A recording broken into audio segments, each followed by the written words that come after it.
Video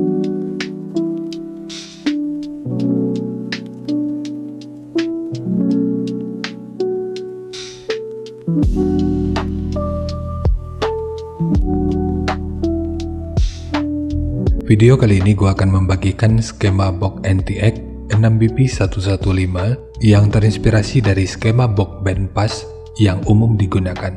Skema ini dikhususkan untuk transducer speaker ACR dengan tipe 15100 Black revisi 0, produksi 20 September tahun 2024. Kita mulai dari ukuran transducer speakernya.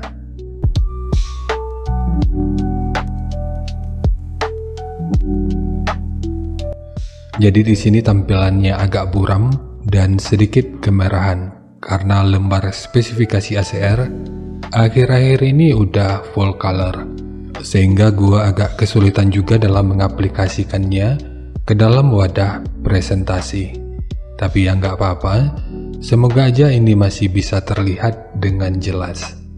Jadi langsung aja, untuk diameter lubang pada box 356 mm, ukuran magnet 220 mm, ukuran total dari magnet hingga gasket 173,9 mm, ketebalan gasket 9,7 mm, ukuran terluarnya 387,3 mm, dan ukuran antara baut 370 mm.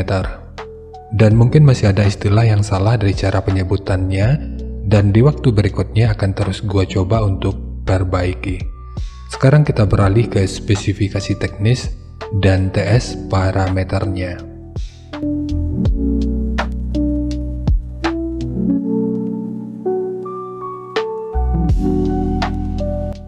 Kita mulai dari spesifikasi teknis.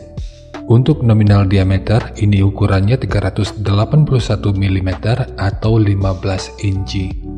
Impedansinya 8 ohm, maksimal power 1800 watt. Ini merupakan watt maksimal atau bisa dibilang watt peak. Kalau lu masih belum paham dengan apa itu peak, silakan tanyakan aja pada kolom komentar. Yang pasti, jika maksimal powernya itu 1800 watt, kita nggak harus menggunakan amplifier 2000 watt juga. Kecuali 2000 watt yang dimaksud itu cuma watt marketing dan bukan watt yang terukur. Jadi untuk daya continue, rata-rata ini hanya akan berjalan di sekitar 900 sampai 1200 watt aja. Tapi ini masih sebatas prediksi gua.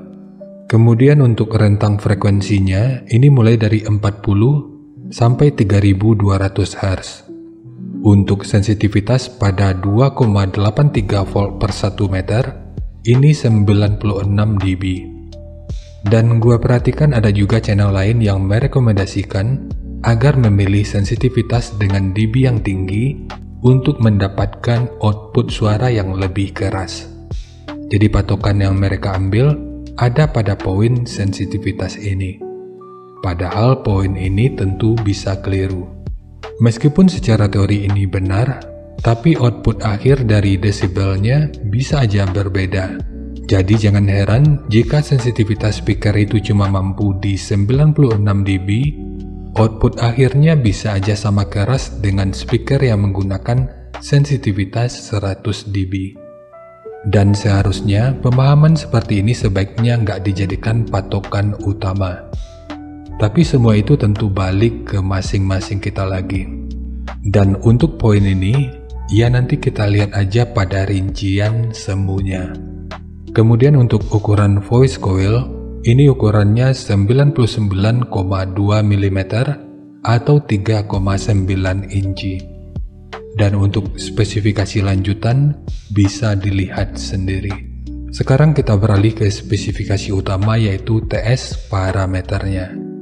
Untuk Fs ini 39 Hz, DCR 5,2 ohm, KTS 0,52, CAS 0,56, GMS 8,79, MMS 136,8 gram, CMS 0,12 mm per Newton, BL 17,6 Tesla meter, fast 129,2 liter, efisiensi 1,3%, SD 865,7 cm persegi, dan Xmax 10,93 mm.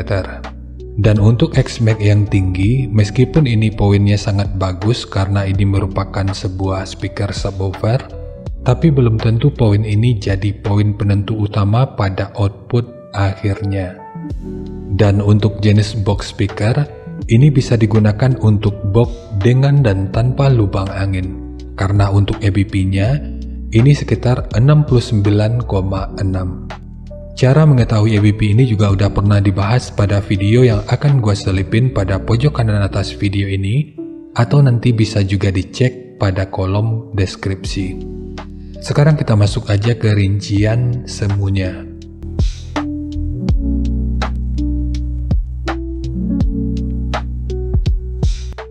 Untuk rincian semu, poin yang gua gunakan di sini adalah 1000 watt pada minimum impedansi 6 ohm.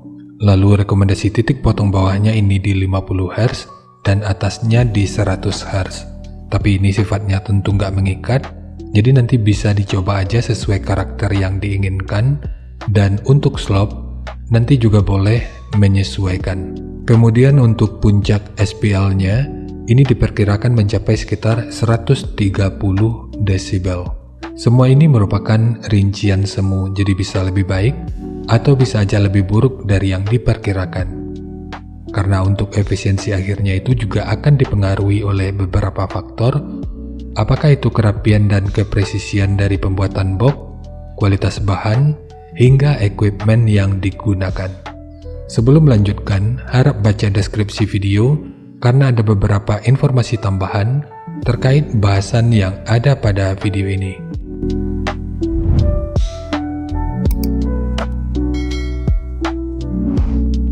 Dan berikut referensi yang gua gunakan dalam mendesain skema box speakernya. Jadi dari transfer function magnitude ini kita bisa melihat, meskipun dipotong di 50 Hz, frekuensi 42 Hz ini udah bisa direspon pada minus 3 dB dan 45 Hz pada 0 dB. Sementara untuk atasnya, frekuensi 144 Hz ini udah bisa direspon pada 0 dB dan 156 Hz pada minus 3 dB. Kemudian untuk respon dari portnya, dengan daya 1000 watt, pergerakan udara pada port utama, puncaknya diperkirakan sekitar 15,9 meter per detik. Sementara untuk port kedua, ini diperkirakan sekitar 10,6 meter per detik. Lalu untuk gain yang dihasilkan oleh port kurang lebih seperti ini. Jadi secara teori, untuk port utama, ini akan membantu dalam merespon frekuensi hingga sekitar 32 Hz pada minus 3 dB. Sementara untuk port kedua, ini akan membantu dalam merespon frekuensi hingga sekitar 164 Hz pada minus 3 dB.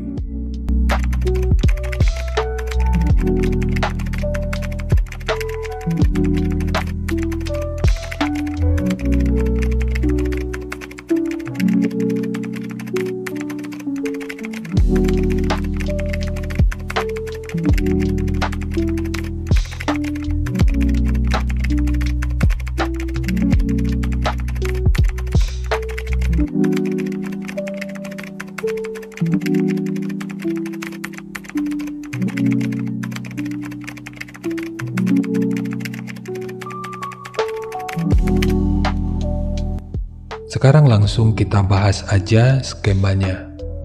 Untuk ketebalan multiplex, ini menggunakan multiplex dengan ketebalan 18 mili.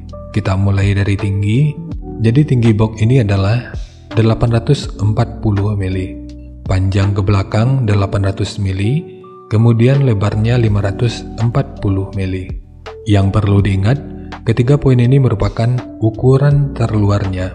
Sekarang kita fokus ke ukuran internalnya. Untuk port utama, ini ukurannya 140 mili. Lalu untuk kedalamannya yang kalau kita ukur dari sudut ini sampai ke sudut ini ukurannya 250 mili.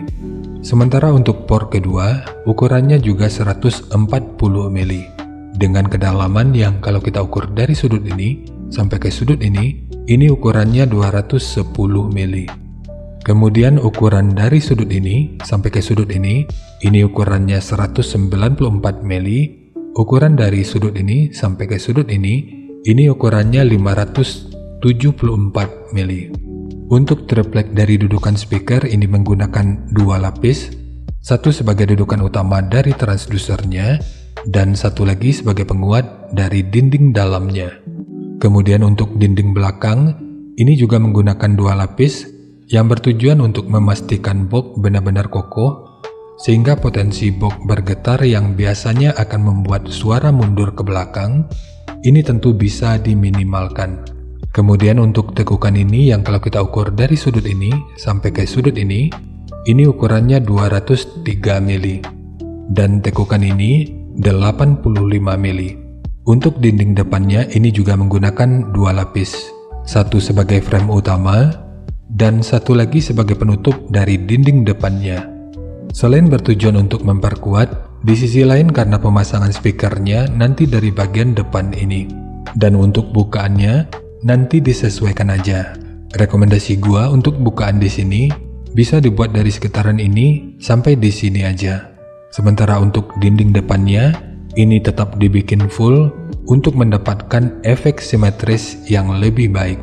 Lalu segitiga kecil ini bertujuan untuk mengurangi potensi kebocoran suara.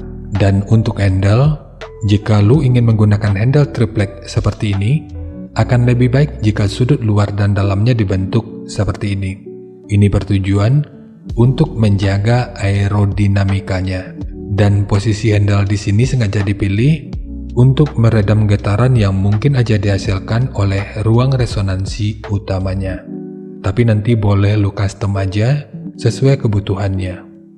Jadi segitu aja untuk skema dari box NTX N6BP115 khususnya untuk transducer speaker ACR dengan tipe 15100 Black. Jika nanti lu punya link review dan video cek soundnya, silahkan bagikan aja pada kolom komentar agar bisa dijadikan referensi juga buat teman-teman yang lainnya. Terima kasih untuk lu yang udah nonton sampai detik ini. Bagaimana tanggapannya atas bahasan kita kali ini? Sampaikan aja pada kolom komentar, biar kita sama-sama bisa belajar agar lebih baik lagi. Dan seperti biasa jika lu suka dengan bahasannya, silahkan like dan share aja videonya ke teman-teman lain yang sekiranya juga suka dengan topik yang sama. Untuk lu yang udah berlangganan, terima kasih banyak atas dukungannya. Dan untuk lu yang belum berlangganan, jika berkenan bantu subscribe-nya.